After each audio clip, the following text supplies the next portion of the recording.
Hola, amada familia. Buenas noches, ¿cómo están? Dios les bendiga.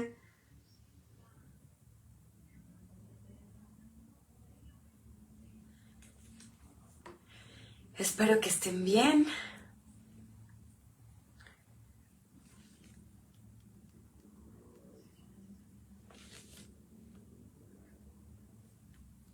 Bendiciones a todos.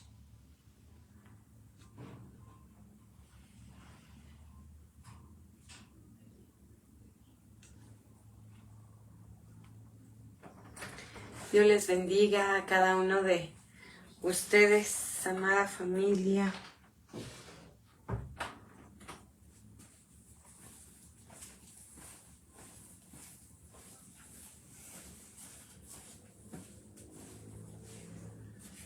Ya estamos aquí, listos para cerrar con nuestro tiempo devocional.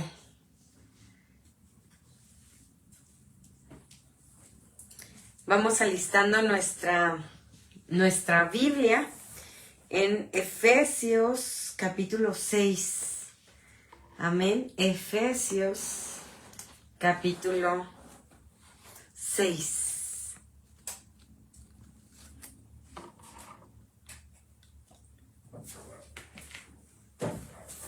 Hola, amor. Hola, Gloria. Saludos. Hola a los que se van conectando. Qué gusto tenerlos aquí. Amada familia, buenas noches.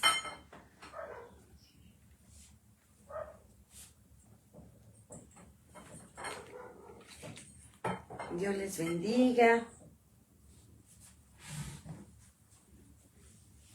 ¿Cómo están? Vamos a esperar un poquitito.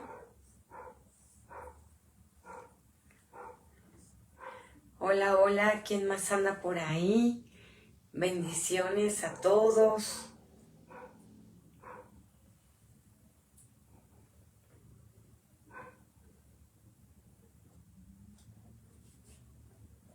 Hola, hola, hola. ¿Cómo están? Bueno, pues vamos a empezar, vamos a hacer una oración y pues comenzamos para dejar que el Señor nos hable y nos enseñe a través de su palabra. Amén. Señor, te damos gracias porque hoy podemos cerrar con este libro de Efesios, un libro donde nos has enseñado tanto. Cada día tienes algo nuevo que enseñarnos y hoy, Señor, tú nos enseñas a pelear, a poder estar firmes, Señor. Queremos recibir, oh Dios, esta palabra a nuestro corazón que pueda traer una enseñanza real, genuina, profunda, Señor. No solo una repetición, no solo una lectura más, sino que realmente la podamos atesorar y vivir en el nombre de Jesús. Amén. Muy bien, pues Dios les bendiga. Hoy nos corresponde meditar en el capítulo 6 de Efesios y pues es el último capítulo de este libro. Tú recordarás que los primeros capítulos de este libro nos hablan de bendiciones que Dios tiene para nosotros, ¿verdad? De la gracia de la que disfrutamos, la misericordia, cómo podemos valorar a un Dios vivo que cuando estábamos nosotros muertos en nuestros delitos y pecados, Él realmente nos amó. Él realmente, como dice Efesios 2:4, pero Dios que es rico en misericordia, por su gran amor con que nos amó, aún estando nosotros muertos en pecados, nos dio vida juntamente con Cristo, ¿verdad? Entonces disfrutamos de muchas bendiciones. Así que los primeros capítulos son de bendiciones que nosotros tenemos en Cristo, pero también a partir del capítulo 4, Pablo nos empieza a enseñar cómo vamos a vencernos a nosotros mismos, cómo poder andar como hijos de luz, cómo realmente ser renovados y dar testimonio de la nueva vida que tenemos en Cristo. Eso es a partir de Efesios 4. Es decir, gozamos de las bendiciones celestiales en Cristo, pero también se espera de nosotros esta transformación que Él debe hacer en nuestra vida, este cambio de conducta. No podemos nosotros llamarnos cristianos y seguirnos comportando igual que los mundanos. ¿Me explico? Entonces, Cristo en nosotros debe hacer toda la diferencia, y por eso nos dice aún Pablo en Efesios: despójense de todo, de toda su pasada manera de vivir, que no haya palabras corrompidas en su boca. Vimos ayer cómo nosotros debemos ser imitadores de Dios como hijos amados. Entonces vemos realmente cómo nosotros tenemos que aprender a identificarnos nosotros mismos, áreas en las que podemos estar batallando, en las que podemos estar lidiando y que necesitamos entregar a Cristo. Y hoy en este capítulo vamos a ver algo bien importante, que es la armadura de Dios. No sin antes, continuamos con lo que estábamos viendo ayer, ¿verdad? Los deberes del esposo, los deberes de la esposa. Y hoy le toca, ¿a quién crees? A 4 funciones más: a los hijos, a los padres, a los siervos y a los amos. Y vamos a ver lo que se espera de la transformación en nosotros, de lo que Cristo quiere hacer en nosotros y le debemos permitir. Empezamos en el verso 1, Efesios 6:1. Espero que de verdad tengas ahí tu Biblia en mano, que tengas tu lapicero en mano para poder tomar nota, tu cuaderno. Si no, de verdad te insto, si estás en casa, que no te dé flojera, apaga la televisión y concéntrate y te estoy viendo, ya te vi. Apaga la televisión y concéntrate en estudiar la palabra. Este es un tiempo con Dios. No menosprecies la palabra, porque de verdad que es un tema sumamente importante. Es decir, Pablo nos llevó en todo un recorrido sobre Efesios para poder concluir de una manera gloriosa en lo que hoy Él nos va a enseñar a través de su palabra. Dice, le habla primero a los hijos. Función 1, hijos, obedezcan en el Señor a sus padres, porque esto es justo. Y sabes, no habla aquí como de la justicia de Dios, no, habla de la justicia que se espera de nosotros mismos, de cómo actuar en una obediencia para con nuestros padres. Ahora, dice así, esto es justo. Verso 2, honra a tu padre y a tu madre, que es el primer mandamiento con promesa. ¿Cuál es la promesa? El verso 3, para que te vaya bien y seas de larga vida sobre la tierra. Si tú recuerdas el decálogo, es decir, los 10 mandamientos, ninguno tiene una promesa.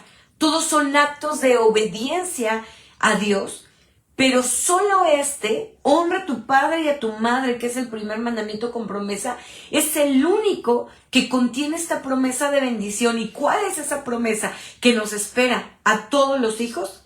Que nos vaya bien y seamos de larga vida sobre la tierra. Esto ya te lo he dicho en otras ocasiones, pero ¿sabes por qué mueren tantos jóvenes y tantas personas jóvenes? Y de una manera trágica, porque muchos de ellos murieron deshonrando a sus padres. Ojalá que esto de verdad nos dé temor, nos dé de verdad un sentido de responsabilidad sobre la bendición que Dios quiere darnos como hijos al obedecer a nuestros padres. ¿Por qué? Porque si no, lo único que hacemos es todo lo contrario. Si el honrarlos va a provocar que nos vaya bien y que seamos de larga vida sobre la tierra, ¿sabes qué nos va a acarrear el desobedecer este mandamiento? Justo que no nos va a ir bien sobre la tierra y que nuestra vida va a ser corta. Por eso muchos mueren en accidentes automovilísticos, porque desobedecieron a sus padres y agarraron un carro que no tenían que agarrar y agarraron una moto que no tenían que agarrar, o la compraron aún sin autorización de sus padres, porque se fueron de fiesta sin obedecer a sus padres, deshonrándolos, porque se fueron y se metieron con el novio, con la novia, deshonrando a sus padres. Esa es la gran consecuencia de la desobediencia, que no nos va a ir bien y vamos a hacer de una vida corta en esta tierra.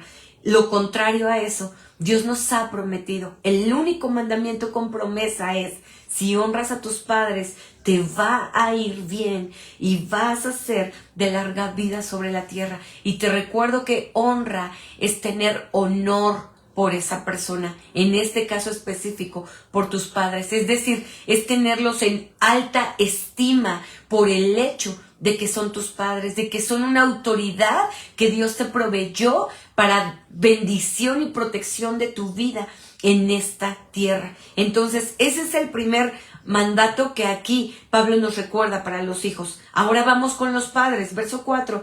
Y ustedes, padres, no provoquen a ira a sus hijos, sino críenlos en disciplina y amonestación del Señor. Entonces, ¿qué se espera para los padres? Justo aquí, el no provocar a ira a los hijos es que no tenemos que ser como padres desmedidamente severos, desmedidamente fuertes, y ¿sabes qué?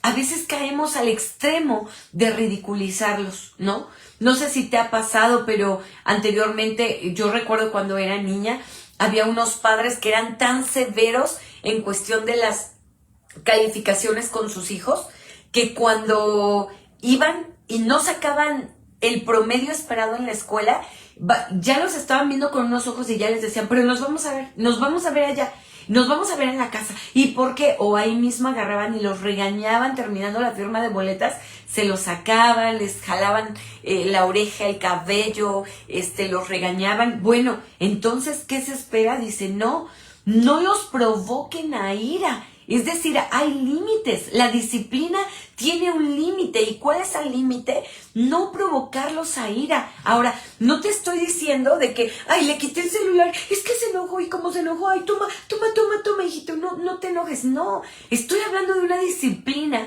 que conlleva extremos a eso, que conlleva que ya tu hijo de alguna manera se sienta avergonzado por esos actos que tú estás haciendo en contra de ellos, que a lo mejor no está en tu corazón ridiculizarlos o dejarlos en mal, pero recuerda una regla, papito: se aplaude lo correcto en público y se disciplina en privado.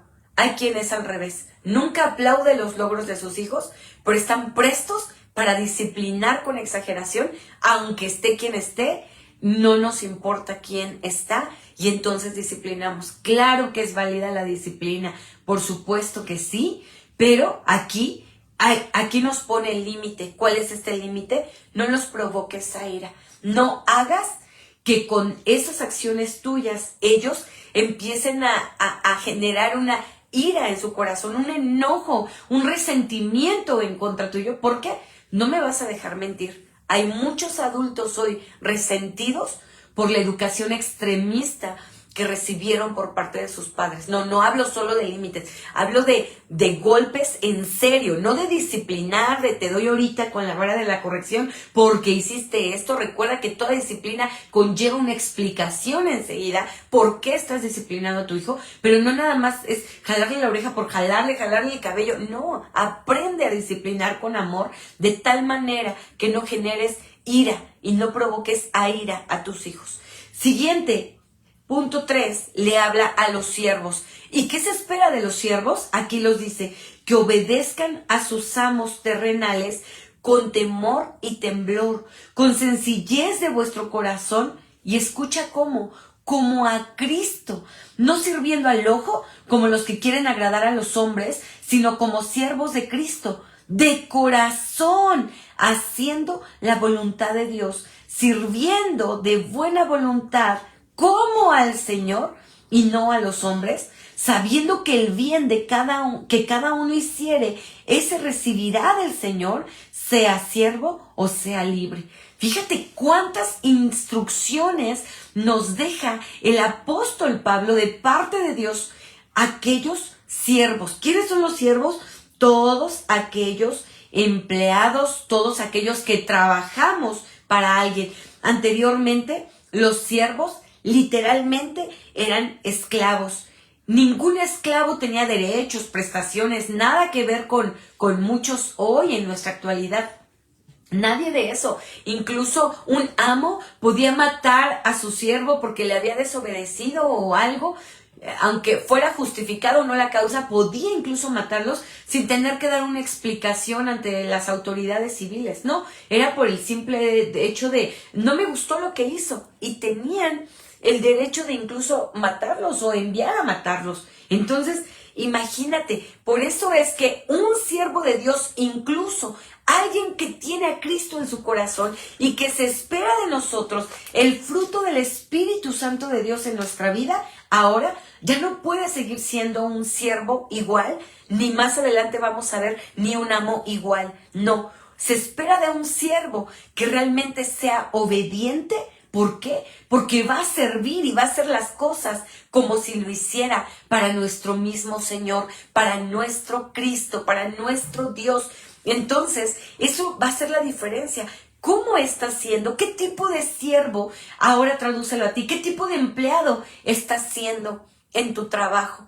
¿De verdad estás siendo un empleado que dé fruto de que es un hijo de Dios? ¿Sabes por qué? Porque los empleados que somos hijos de Dios deberíamos ser los mejores empleados que toda empresa, que toda casa, que todo lugar que emplea a una persona tenga. Es decir, se espera de los demás que roben, pero no de un empleado que tiene temor de Dios. Se espera de los demás que mientan, pero nunca de un empleado que tiene temor de Dios. Se espera de los demás que lleguen tarde, que falsifiquen entradas, que falsifiquen no sé qué, pero no de de estas cosas médicas, ¿no? No me acuerdo con justificantes médicos, pero no de un empleado que tiene temor de Dios. Se espera de los demás que se la pasen ahí perdiendo el tiempo en Facebook, en redes sociales, chateando, y que cuando venga el jefe ya nada más se volteen y hagan que están trabajando. Sí, eso se espera de todos los demás, no de nosotros. Nosotros, recuerda, Cristo en nuestra vida debe marcar la diferencia. De otra manera vamos a avergonzar su nombre. Qué pena que digan, ¿y eso que es cristiano? ¿Y eso que se dice que es cristiana? Mis amados, seamos buenos siervos, de verdad, siervos que sepan que trabajan para el Señor. ¿Sabes? Te doy un consejo. Así tengas amos difíciles, así tengas patrones difíciles, te aseguro que pensar que cuando estás trabajando, cuando llegas a tu área de trabajo, lo estás haciendo para agradar a Cristo, porque Él te está viendo, eso va a cambiar tu mentalidad, porque no vas a pensarle, ay, lo estoy haciendo para mi jefe que, ay, de todas maneras, nunca le gusta nada, siempre se está quejando, siempre no sé qué. Cambia tu manera de pensar y di, el Señor me está viendo y yo trabajaré como para Él, haciendo las cosas para Él, porque a Él sí le quiero agradar. Escucha, de nada sirve que agrades al ojo quedando bien con tus jefes, si al final sabes que en lo íntimo, cuando no están, no lo estás haciendo de corazón, ni estás siendo un buen empleado. Entonces aquí nos hace un llamado a los siervos, que espero que tú estés conmigo. Si estás conmigo, a ver a quién vamos. Vamos a lo que se espera de un hijo, ¿verdad? Cuando Cristo ya está en nuestro corazón, lo que se espera del actuar de un padre, en el verso 4, cuando Cristo ya está en nuestro corazón, que no los provoquemos a ira, lo que se espera de un siervo, que sirva como para el Señor y no como para el ojo, nada más para quedar bien, no, sino dice, el bien que tú hagas, Él te lo va a devolver. Y ahora vamos con el cuarto, que está en el verso 9, a los amos. Este es un llamado a los amos. Dice, amos, ustedes amos, hagan con ellos lo mismo, dejando las amenazas, sabiendo que el Señor de ellos y vuestro está en los cielos y que para Él no hay acepción de personas. Fíjate qué tremendo, qué tremenda palabra es para los amos, porque al final les dice, el amo, dueño y señor de tu empleado es exactamente el mismo amo, dueño y señor que tú. Entonces no hay diferencia. Ambos van a dar cuentas, nada de amenazarlos, de, pues porque yo aquí soy el Señor y se hace lo que yo diga y se hace... No, dice, con ellos hagan lo mismo, o sea, todo lo anterior que se le pidió a los siervos, no servir al ojo, hacerlo de buena voluntad. Dice, haz lo mismo, deja atrás las amenazas sabiendo que el Señor de ellos y el tuyo está en los cielos y que para Él no hay acepción de personas, nada de sentirse más importante. Por supuesto que hay un rango, tienes un rango de autoridad, no de autoritarismo. Entonces no abuses de la autoridad que Dios te concede como amo, como jefe, no abuses de ello. Aquí dice, no. ¿Por qué?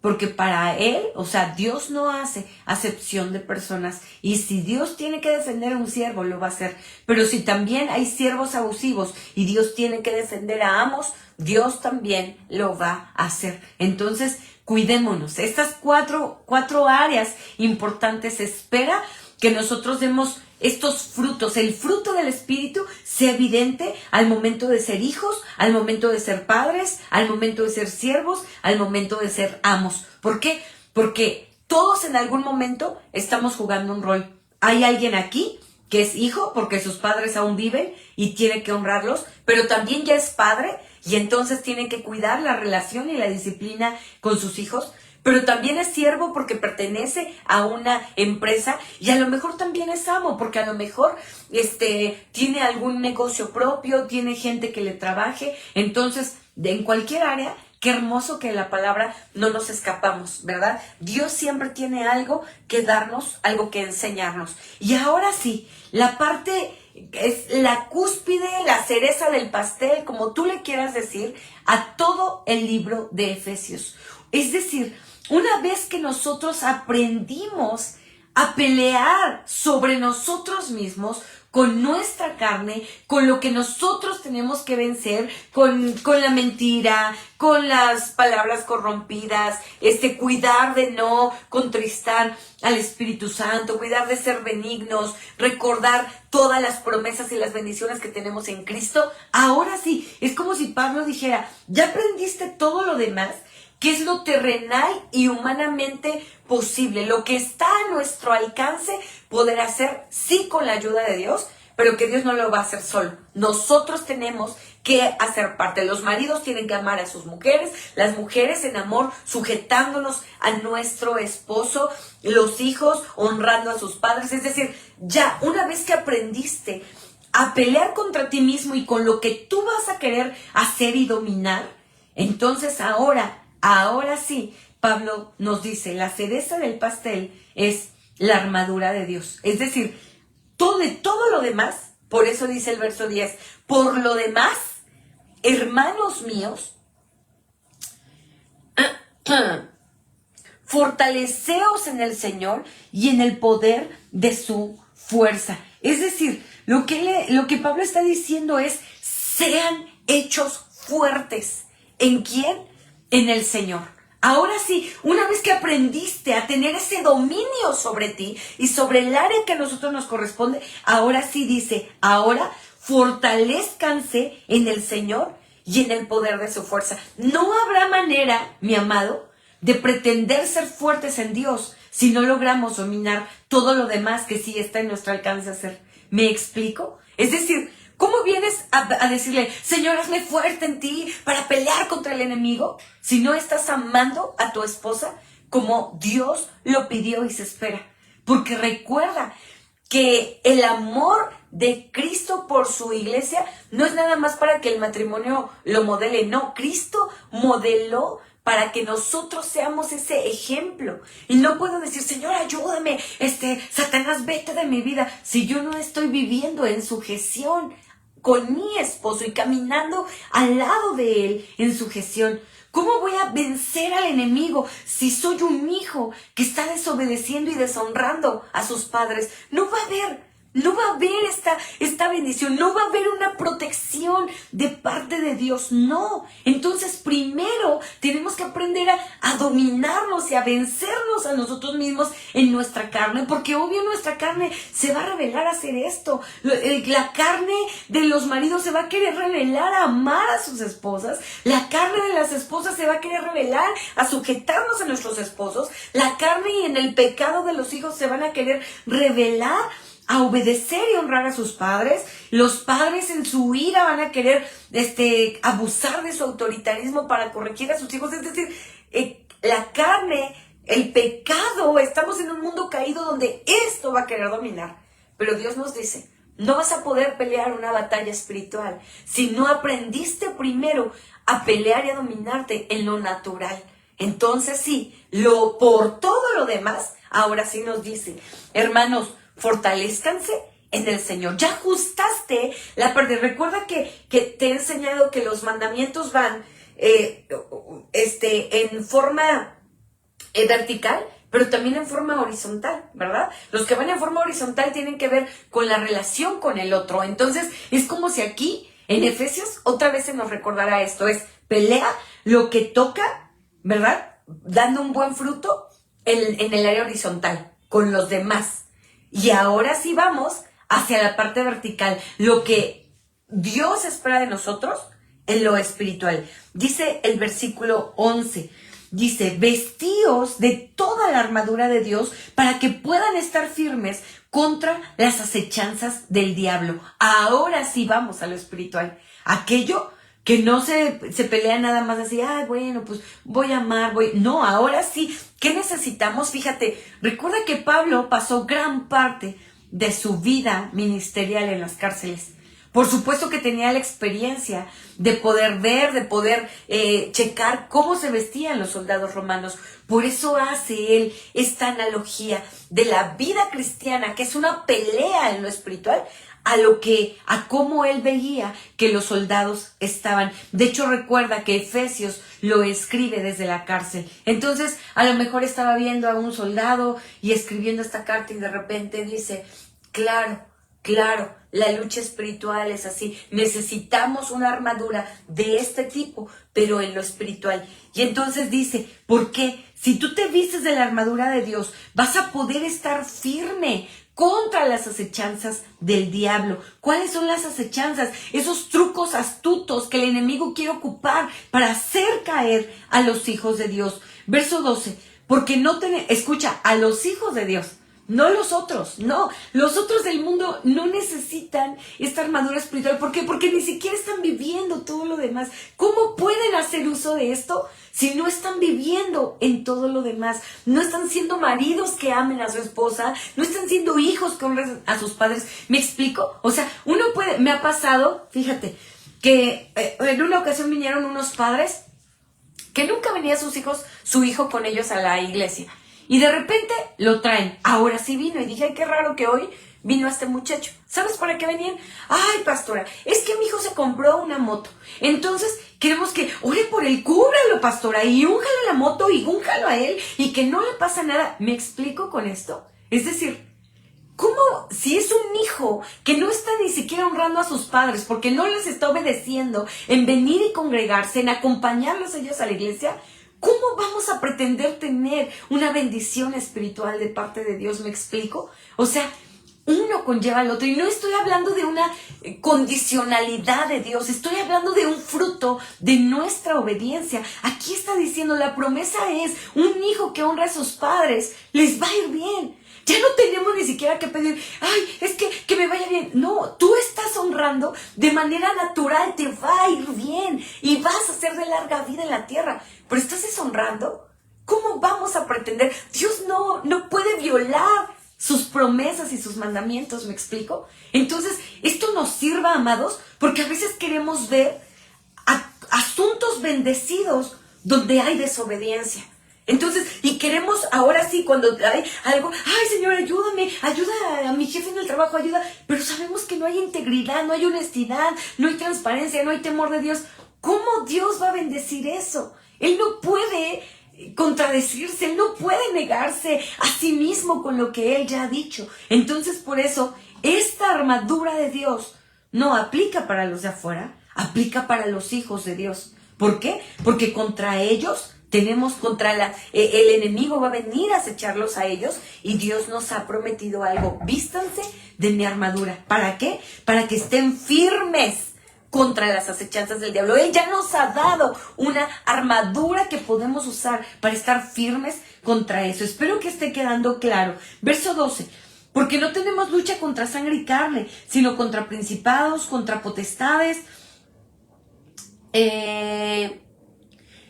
contra los gobernadores de las tinieblas de este siglo, contra huestes espirituales de maldad en las regiones celestes.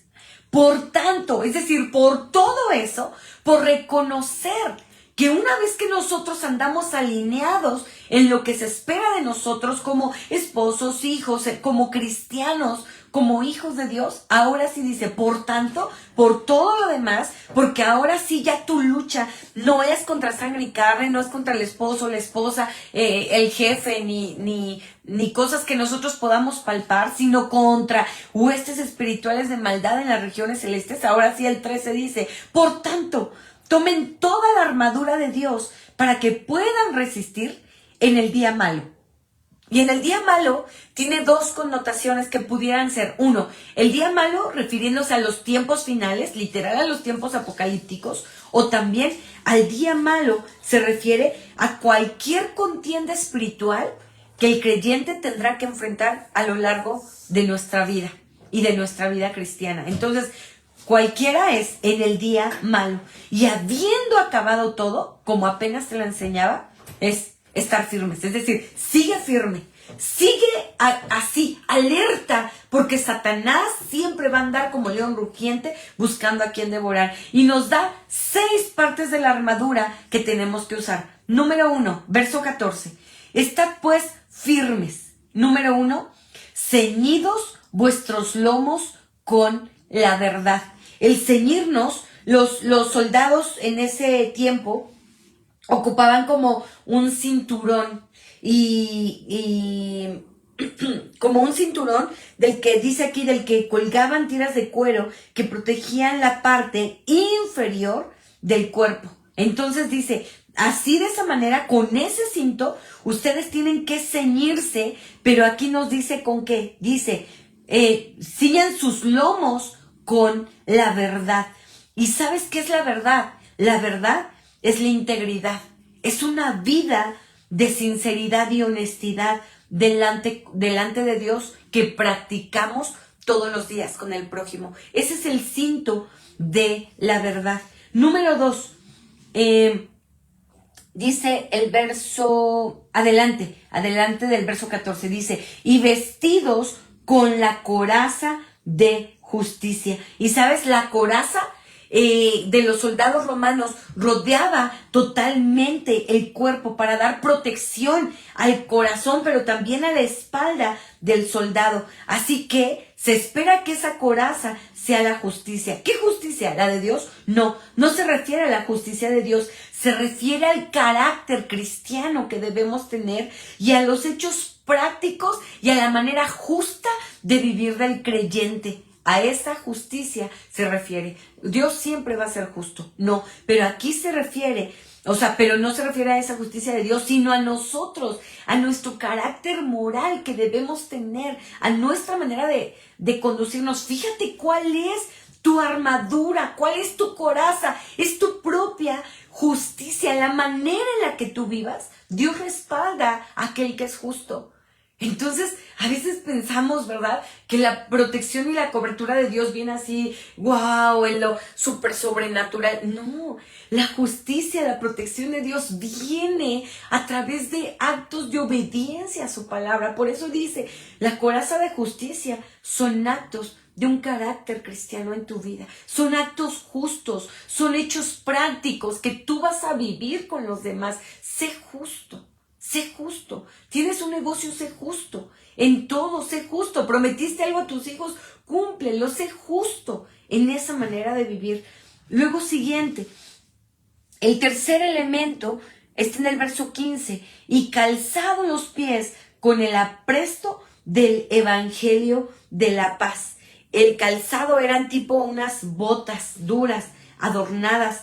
Y aquí Pablo lo dice, tomando que nosotros debemos tener fundamentos firmes y fuertes con los cuales nosotros tenemos que permanecer. El soldado cristiano debe estar preparado para salir a defender, pero también a difundir el evangelio. Ese es tu calzado, el evangelio de la paz.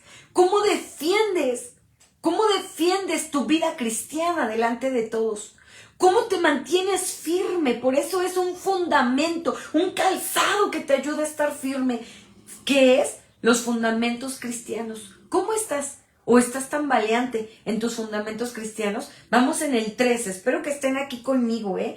Y luego viene la siguiente parte de la armadura de Dios. Verso 16, sobre todo, o sea, por encima de todo, tomen el escudo de la fe, con que puedan apagar todos los dardos de fuego del maligno. ¿Sabes por qué? Porque el escudo es aquel que cubre completamente todo. El escudo es la parte más grande de una armadura de un soldado. Se cree que puede medir entre 75 de altura y 1,20. Prácticamente puede cubrir todo lo elemental, ¿no? Entonces aquí por eso dice el escudo ¿de qué? Dice aquí de la fe. Se espera que así nosotros podamos cubrirnos absolutamente todo, ¿no? Poder estar firmes en nuestra fe. ¿Por qué? Porque dice, así pueden apagar los dardos de fuego del maligno, esas flechas ardientes que son los ataques de Satanás contra la vida del creyente. Bueno, ¿cuál es tu armadura? La fe en Dios. Esa es tu armadura, ese es tu escudo protector, el tener fe en Dios, el saber que Dios es fiel a sus promesas, Dios es fiel a su palabra, Él no va a mentir. Entonces mantente firme. Y después el 5 dice, el verso 17, y tomad el yelmo de la salvación. ¿Cuál es el yelmo? Es ese casco que protege la cabeza. Es ese casco que dice el yelmo de la salvación. Recuerda, aquello que va a proteger tu mente es solamente esa seguridad que tienes en Cristo. Él es nuestro Salvador. No hay temor, no hay duda. Eres su hijo. El enemigo va a querer venir a meter esos pensamientos a nuestra cabeza, a dañar nuestra identidad, a afectar nuestro propósito, pero tú recuerda el yelmo de la salvación es Cristo, nuestro Salvador es Cristo, y mantente firme en eso para proteger de todo pensamiento que el enemigo muchas veces va a querer meter a tu mente. Y la última parte de la armadura dice la espada del Espíritu, que es la palabra de Dios. Así que, mi amado, la palabra de Dios no es agarrar y poner tu Biblia ahí y decir, vete Satanás, vete, como te lo he enseñado, ¿verdad? No, quiere decir que tú debes estar en tiempos como estos, conectado a los devocionales. ¿Para qué? Para tener las promesas de Dios en tu vida. Y cuando el enemigo quiere atacar, tú sacas tu espada. ¿Cuál es la espada? Esos versículos que tú tienes que recordar en ese momento y empezar a hablar. ¿Qué es lo que hizo Jesús cuando fue atacado? Cuando iba saliendo del desierto y Satanás viene y quiere atacarlo y quiere tentarlo. Entonces Jesús siempre le responde con la palabra, vete Satanás, porque escrito está, escrito está, escrito está. Esa es la espada. Jesús ahí nos enseñó a pelear con la espada. No tenía la Biblia en mano, no. La espada del Espíritu es esa práctica diaria de venir a la palabra, de tener nuestro tiempo devocional, de atesorarlo para que en el momento en el que Satanás quiera lanzar sus estrategias, sus armas, sus dardos, sus pensamientos hacia nosotros inmediatamente con la espada podamos destruir, es decir, con la palabra podamos decir, no, este pensamiento no me lo metió el Señor, esto no es de Dios y yo voy a caminar confiado en su palabra. Entonces ten la palabra presente. Estas son las 6 partes de la armadura, pero sobre todo, dice el verso 18, orando en todo tiempo, con toda oración y súplica, ¿en qué? en el Espíritu. No son oraciones triviales, oraciones ahí vagas, oraciones random, no. Son oraciones y súplicas en el Espíritu y velando. ¿Te acuerdas que nos enseñaba mi esposo? Velando es estar alertas, es estar despiertos, porque no se puede defender uno durmiendo. Tenemos que estar velando, alertas siempre. Dice, en ello con toda perseverancia y súplica, ¿por quiénes? Por todos los santos, es decir, por todos los creyentes. Nuestras oraciones no tienen que ser egoístas, solo yo.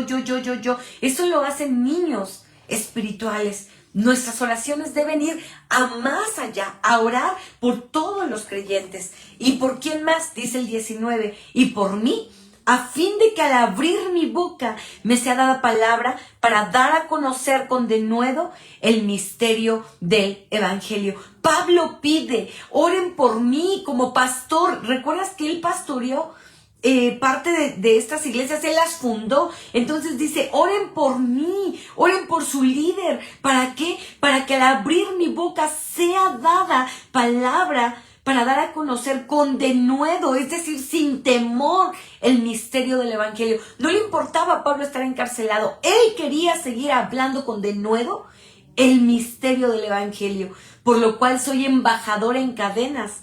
¿Por qué dice esto? Porque estaba preso y aún ahí estaba dando ejemplo. Recuerda que un embajador da testimonio del país que lo envía, del presidente que lo envía, diciendo, yo los represento. Por eso él dice, embajador en cadenas. Yo represento el Evangelio de Cristo, aún en cadenas, pero soy embajador, aún en la cárcel, pero estoy hablando con denuedo, aún encadenado aquí en la cárcel, pero estoy siendo un buen embajador de Cristo. Dice que con denuedo hable de él como debo hablar, que la cárcel nunca lo intimidara, que las cadenas nunca lo intimidaran, que ninguna amenaza nunca lo intimidara, para dar a conocer la palabra. Debemos hacer esa oración por los demás, que nunca nos avergoncemos de predicar la palabra, de ser buenos representantes de Dios en esta tierra, predicando y viviendo una vida de testimonio que dé gloria a Dios. Esa debe ser nuestra oración. Y las salutaciones finales de Pablo dice, verso 21, para que también vosotros sepáis mis asuntos y lo que hago, todo os lo hará saber Tíquico, un colaborador de Pablo fiel, de verdad. Ojalá puedas tú estudiar un poquito de Tíquico, pero fue un hombre fiel que apoyó el ministerio de Pablo. Por eso él dice, Tíquico, hermano amado y fiel ministro en el Señor, quien le acompañaba en muchos de sus viajes, pero también en muchas de sus prisiones. Verso 22, el cual envía a vosotros para esto mismo, para que sepáis lo tocante a nosotros y que consuele vuestros corazones. La iglesia extrañaba a Pablo y Pablo enviaba a Tíquico. Él sí podía ir y los mandaba, dice, a consolar sus corazones.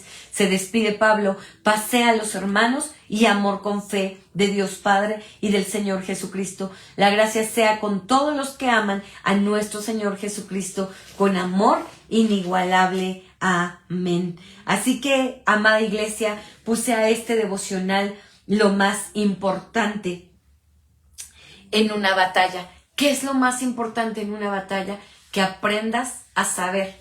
Si son batallas que debes pelear, no en la carne, no, sino en lo natural. Es decir, un marido en lo natural debe aprender a amar, por supuesto pidiéndole al Señor, pero eso le toca a él. Es decir, no necesitas la armadura de Dios para pelear contra tu esposa y para aprender a amarla. ¿Me explico? Entonces, no necesitas la armadura de Dios para ser un hijo que obedezca y honre. No necesitas la armadura de Dios para ser un buen padre, para ser un buen siervo. No.